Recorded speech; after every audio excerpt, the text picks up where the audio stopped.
वो इत्थे ना अपना मेरे जेड़ा है ना अपना वालिद साहब बुजुर्ग उन्होंने दी दुकान आई ते सामने दुकान आया अपना मुस्लिम शेख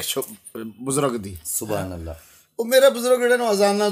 अजान में देनी नमाज़ां कदी कदी पढ़ांदा। मैं क्या आंदे नो अजान तो नफरत है। नहीं वो ना दरवेश जेड़ा ना बुजुर्ग मलक साहब मुस्लिम शेख वो आंदा है बगाले वो काजी कोई मैं तुए दस सकूं साडी जेने कुरान च भी जिक्र आया ही कोई ना हो सके जी आया है तुहाडा सवेरे में पढ़ के आवांगा ते सुना दे वो आया दिन जनाब वो बूढ़े ने पूछा हाँ जी कोई वो वेखी कुरान हो सका 39 सवारे तुहाडी आयत आ गई रात दी आ गई तू बड़ा खुश मान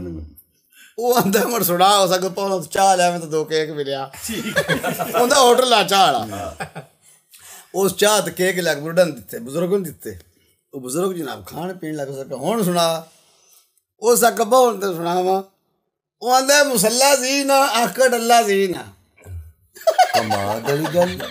अरबी दे लफ्ज़ होणगे सारे दूसरे नहीं होणगे बुजुर्ग दी मेहनत देखो तुसी सक्का मुसल्ला सी ना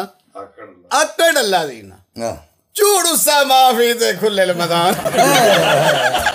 वाह वाह कैसी अरबी वाह अरबी में कैसा बदला है हकीकत गल अच्छा ये गल ईमान हकीकत है माशाल्लाह माशाल्लाह माशाल्लाह वाह वो वाला खुश बड़ा इस गल ते वो रोज और चाह मुफ्त जनाब केक मुफ्त 39 सपारे कुरान जो कट दे कुरान 39 सपारे जरा सी ना बाबा काजी जी वो कुरान